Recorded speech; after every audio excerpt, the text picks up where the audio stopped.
Welcome, motherfuckers, to the Matt Signal Podcast.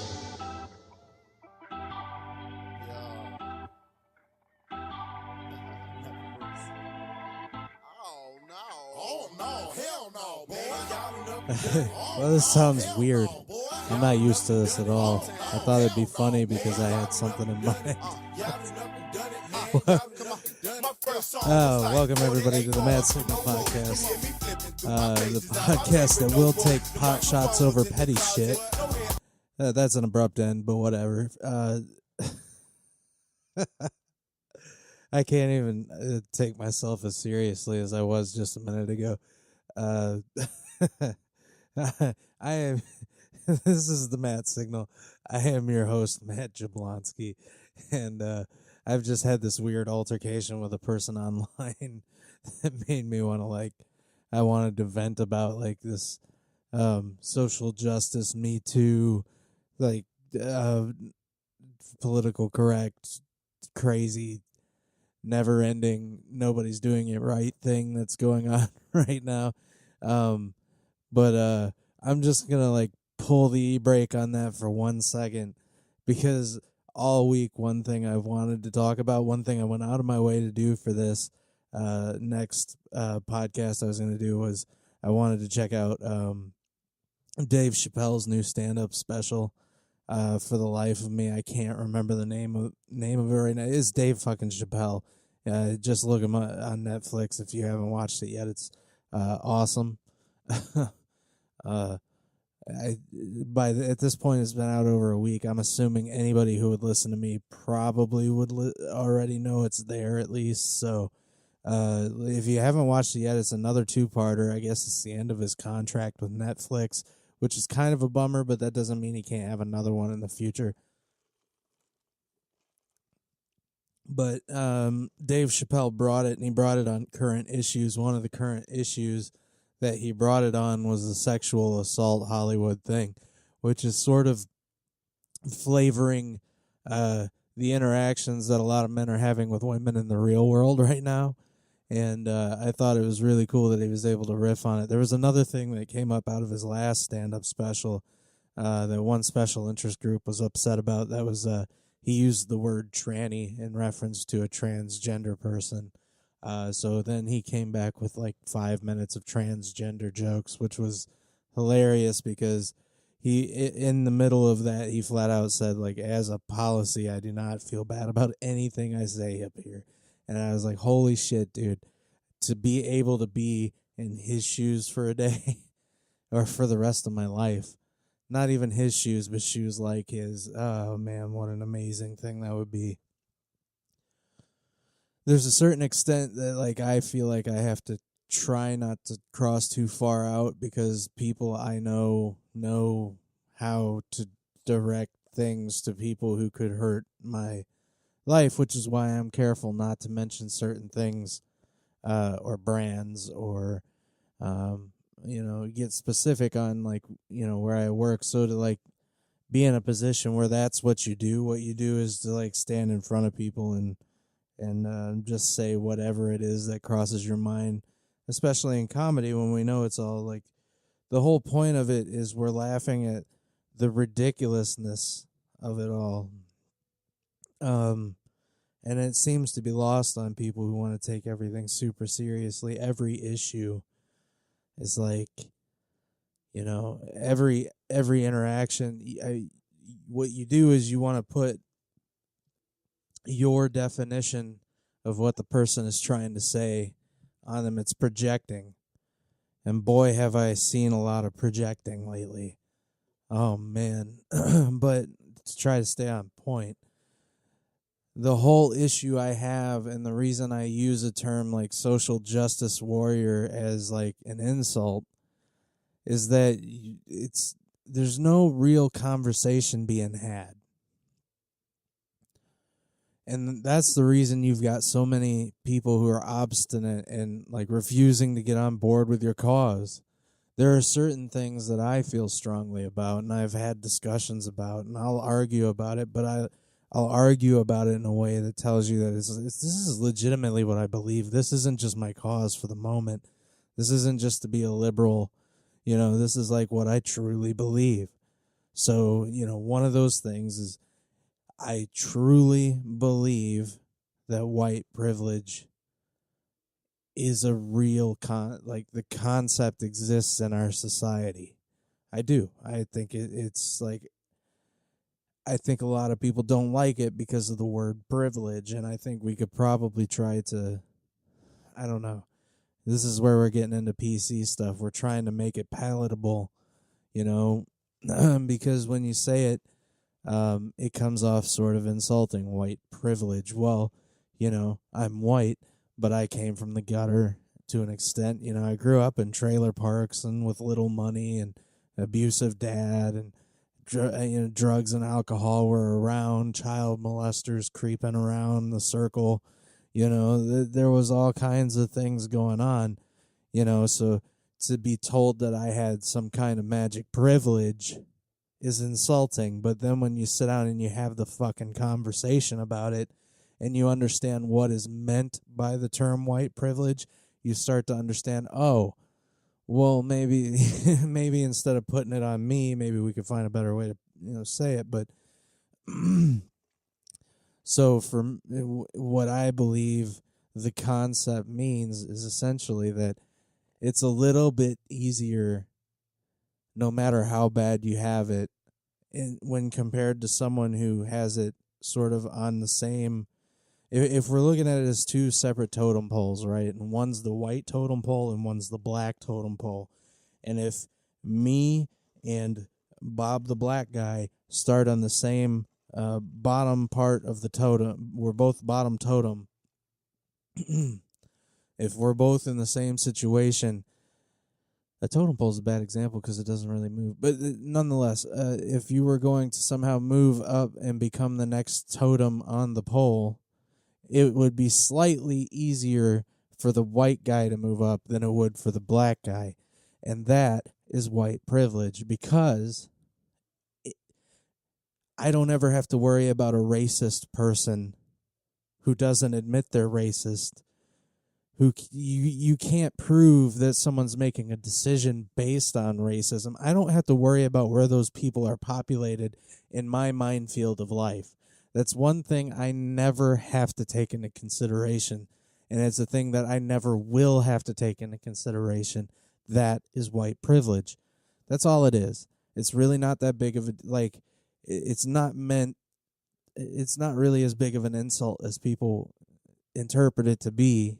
And I think that some of the things that have been done to try to help black people catch up a little bit, that like white people, certain white people maybe seem to feel that like enough has been done. And I really don't think they understand the discrepancy where within the last 200 years, they've went from being owned as human beings who were owned, who were shackled in chains, who were forced to do menial jobs and big jobs, odd jobs, bad jobs. It doesn't matter. They were forced to do everything. They were raped. They were beaten. They were sold. They were sold like fucking crops at market. There were markets for human beings to be sold. And if you don't, we're, as white people, we're in exactly the same social place we were 200 years ago. We never had to change shit. We've always just been fine. So to go from chains to fucking just where we're chilling, it's taken a lot of work, and I don't think we're quite there yet. And I think anyone who truly believes that we're at a position where whites and blacks and Mexicans and whoever else, like, not to exclude anybody, but we're all equal, you haven't spoken with enough people who are affected by this shit. And I just think, like, when they tell you their true experience and how they felt, then you might understand that that thing exists.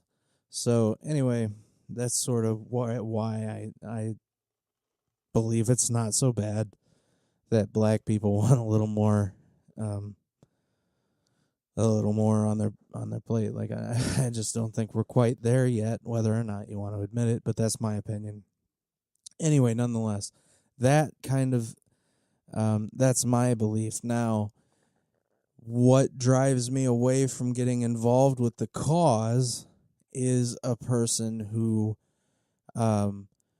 just calls everybody a racist the moment they say something a little off color, no pun intended. Like, that's where we run into the problem, because not everyone who says something you don't like to hear is necessarily offending your cause. And that's where we get into these big fucking problems with people who get sick of trying. Like, we would otherwise be kind to your cause, but you make it so that I don't want to associate with you simply because you're a cunt. And that's on you. And so that's the kind of person I ran into online. And what was really not a big deal, and actually I got to a point where I just started laughing at it, but I was like, man, this is fucking rich. Like, for this bitch to sit and talk to me the way she is, it just kind of went straight through me. I've generally considered myself to be a guy that I don't think women have a lot to fear of, even though I think maybe the social climate has affected some interactions and stuff, and just the way I appear.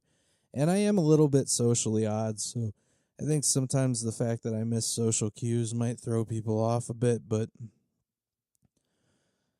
basically, I had seen on this web service site that I use, I saw a person complaining, and their complaint was that, why is it I can't find a guy who just wants to cuddle and they don't end up trying to fuck? And I was just like, I had to think about it. I really wanted to think about what it might be like to have that experience in whatever in life. And you want some closeness, but you don't want to have sex. Like, that's not what your end goal is right now. And the fact that you might actually end up in a situation where if you know for 100% certainty that you absolutely do not want to have sex, and you're with a person who suddenly decides that they do, you might be in a position where you're giving up power, and that could be a scary situation. And I try to be mindful of things like that, because I don't want to put someone in a position where they feel that I might take that power. So yes, I've thought about the fact that I have more power inherently in me physically than women. So when I'm alone with a woman, it most likely exists in their mind that if they decide they don't want something and I decide I do, I could just take it. I'm a big guy and I'm retard strong. I'm pretty messed up physically right now, so I'm, especially right now, I wouldn't be doing any raping. But, the that's the kind of comment that got me into this thing in the beginning. Is that, yeah, I think that's kind of funny, but that's just me, and I don't have anyone else here to gauge their reaction.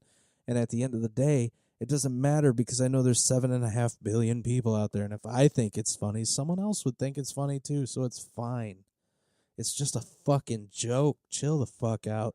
So anyway, I saw the person making the original post and wanted to cuddle and blah, blah, blah.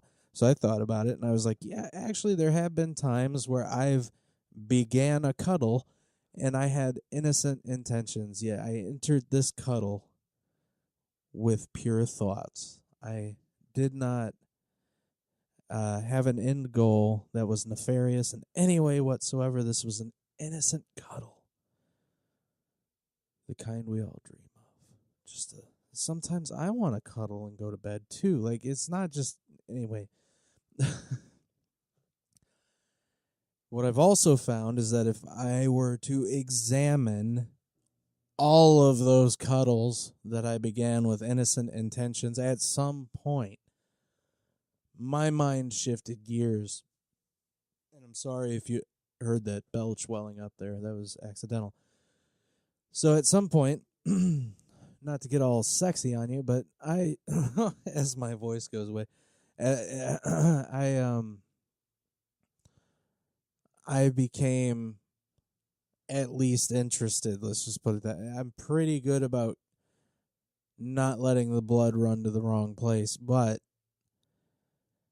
my mind, on the other hand, can get carried away. So I know that I have been guilty of that. I've actually even been guilty of saying that I had no intention of doing anything, and then definitely trying to at least sniff around. So I was like, man, I don't know. I think that unless my solution is to find a gay guy who's legit gay, who just doesn't want to have any interest in women. There's going to be your male-female non-sexual cuddles. Because for a lot of us, I know at least for me, when you have that contact with someone and you smell them and you're talking to them and it kind of seems like your heartbeats almost sync up and it's a very intimate fucking place to be, eventually you kind of want to try to have sex. Like, that's how that goes. Like, it's a trigger. Like, so you're kind of entering into that territory. And the difference between men and women is that I don't have to worry about getting raped if I don't want to have sex. And I understand that. I'm mindful of that. And I try to always remember with the actions I take that I don't have to worry about that. And so that's another thing where, like, I would support your cause. However, so my response was, and it's the way I said it, I think, was part of the problem. I've often began cuddling with innocent intentions. Rarely did my mind manage to stay there, though. Fortunately, I have a strict no-raping policy. So, my attempt to be funny was taken quite seriously when I was then told that I was a whole lot of creepy. And I said, I decided you have an interesting perspective on creepy behavior. Trying not to think about sex while cuddling and not raping people is so weird. Lol. To which the fact that I had to say it is creepy, and the fact that you added in no rape like it was an afterthought was also creepy. That's what makes it a joke. Or the fact that you had to say it at all, since that's not on normal minds. So apparently nobody is thinking about sexual assault these days. Nobody's examining their behavior and trying to make sure that they don't fall into this fucking witch hunt that's going on, where every guy who's ever attempted to kiss a girl before he asked her first is suddenly a fucking rapist. Do you know how many chicks I've had tell me that asking for the first kiss is about the weak bitchest move you could do, and they don't fucking like that? It's about 90-10 to chicks that like a guy who takes the initiative to those who don't. And I'm starting to think that this is a lot like when fucking you go outside and the only people screaming about shit are people nobody wants to fuck in the first place. This is what it is. And oddly enough, I would normally fall into that category, except for the fact that I don't give a shit. Like, it's not that bit. Like, who gives a fuck? Like, as long as you're not raping people, I don't care. But the fact is, like, we're not all rapists because we tried to get laid. That's bullshit. We're rapists because we forced somebody to do something they didn't want to do. And I shouldn't have said we're, because I'm not part of that group. I've never forced anybody to do anything. So then to make me sound like a creep because I've examined my behavior and I make a joke out of this reply to a trigger, like something happened that provoked this initial response from me, and then to decide that I'm a creepy person for just acknowledging the fact in the subtext of my fucking quote that, like, I do have power in these situations over somebody, and I'm cognizant of the fact that I have that power over somebody, and I have a policy that I am not going to allow myself to use that power over somebody in that situation. Now I'm a bad person. Look, this is why nobody wants to get involved with your cause. It's because you're a cunt. It's that simple. If you want someone to join your cause, if this was truly creepy to you, then the thing to do would be to say that, isn't this a weird way to say what you're saying? And I would say, yeah, well, actually, you see that weird thing that I said there? That's what makes it a joke. I set up the first half of it, and then I have a stupid punchline at the end of it. How, like, what? Why is this lost on people that like? Not everything is meant to be taken literally, like, and not every time a guy says rape does not mean he's a rapist or a rape enabler or a rape culture supporter or whatever fucking stupid soundbite bullshit term you want to put on it.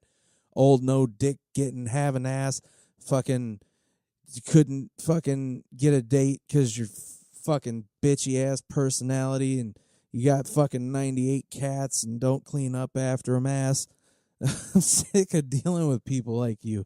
This is why we can't have we can't get together, because you start eating your own tail. You don't know anything about me except the fact that I made this one smart ass comment on the internet and you're going to judge me as a fucking rapist. You're a little too gung-ho for the cause if that's how you're treating people.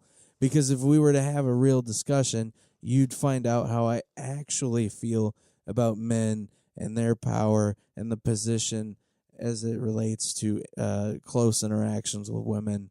You know, like I'm totally on the side of the Me Too people, except for the fact that the Me Too people are the most unbearable people on earth.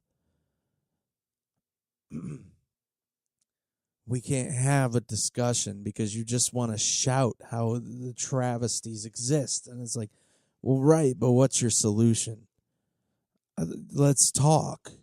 No, fuck you, evil doer, man, penis having piece of shit. I will not negotiate with you. Well, I'm not asking, like, what's to negotiate? Nobody should be raping nobody. Like, I agree with you. Like, why do you gotta start shouting at me about the fucking patriarchy? Like, I don't subscribe to that shit. I never have. It's never been on my radar until you put it there. So now I want to sit down and have the conversations with you. Well, I'm gonna do it as myself. And myself has a little bit of a sense of humor about everything. I can find something funny about everything. I can be sitting at a funeral and just see the way that somebody fucking does something weird up in the front row and just start chuckling, and it doesn't matter how sad I am. Uncle Theodore has a weird fucking ear twitch and he won't stop, like, grabbing his earlobe and taking his head to the left, and I never noticed it before, and now it's making me giggle. I can't help that. That's who I am. you know? And just like when I'm thinking about the situation where who's got the power and, like, have I ever done this? And, like, yeah, I am guilty of being one of those guys who will say that I don't, have any intention. Then I end up having intentions later. Yeah, I've been that guy.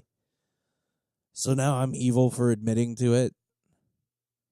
So for me to sit and have an honest conversation with you about it makes me an evil person? Or is it just because I decided, I make the connection, I said I have a no rape policy. Because I say I have a no rape policy instead of I don't rape people. Or is it just I shouldn't say I don't rape people? Is it because I say I don't rape people that you think I rape people?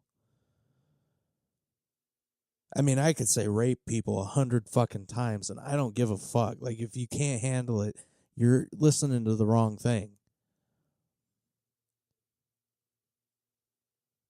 If you want to have a discussion with reasonable people, you should probably try being reasonable. Otherwise, there's no hope. There's no hope for any of us. Damn it. Damn it all. I just think everybody needs to chill out a little bit. Computer. I was just seeing if that would record. Of course not, because I forgot to arm the recording. Because I'm yeah. I have a microphone on my Echo Dot. I was trying to use it there. That's what that was. But I forgot to arm the recording for that channel. So I guess I got a trick here. I'm just kind of making this up on the fly, and I'm actually kind of getting off point by doing it. But I just computer. How much wood would a woodchuck chuck if a woodchuck could chuck wood?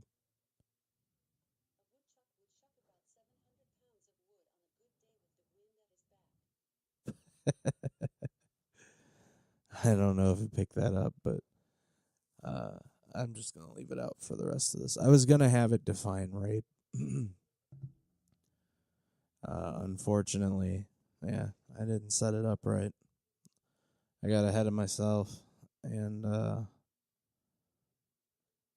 lost track of what I was doing. So,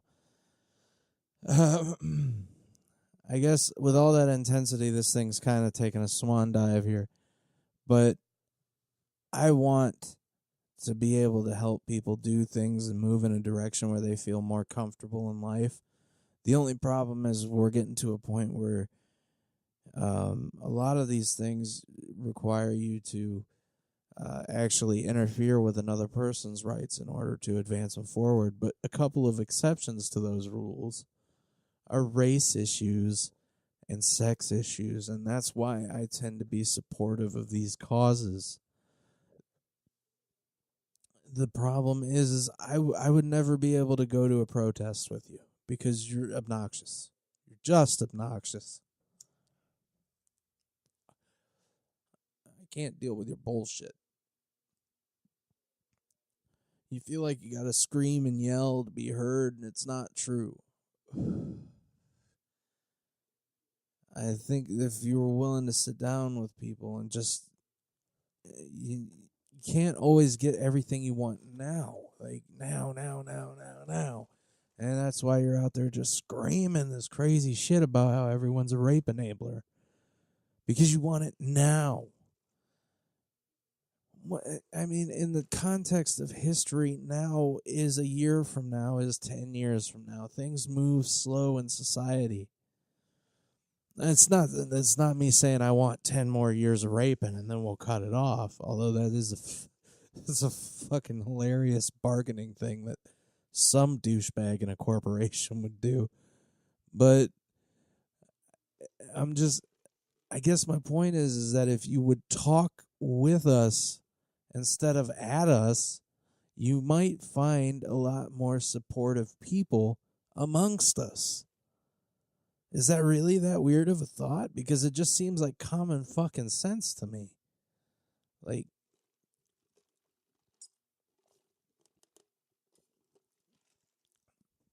that has to sound attractive. But I wish I had lined up a conversation with a couple. There's a couple different people I would have liked to spoke. Oh crap! There's the radio. That's my bad. That was sudden. I was just checking my messages here to see. There was a couple of people. I wish I would have set something up with someone ahead of time. Because there's a couple of people I would have really liked to hear their thoughts on this, and they're just women friends of mine.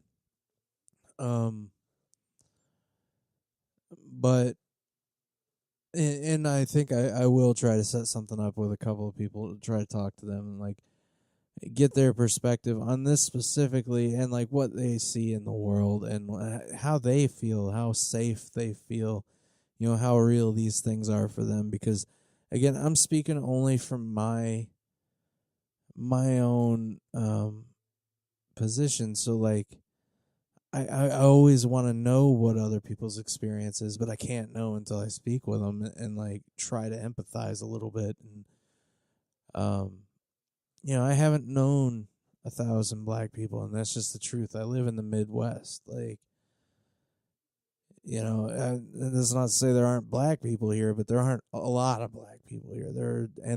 They're just like, you can find them. They're all in specific little places that seem to be like the area of town that's allotted to them. Like,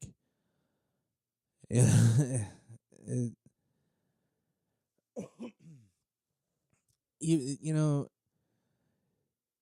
if you can't look at the world and still see that segregation exists today in society, man, you're not looking as close as I am.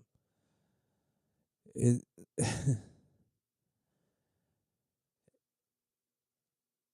in a small town, a college town, a liberal town, I can tell you there are at least 3 different spots in this town that where the black population is more heavily concentrated. And they're just like that. I feel like these cities and everything, they sort of, whether they want to admit it or not, they drive it that way. Like, and this not in my backyard, thing that's still around, NIMBY. I don't want to see those poor people. I'm middle class white folk. Why would I want to look at poor people all day?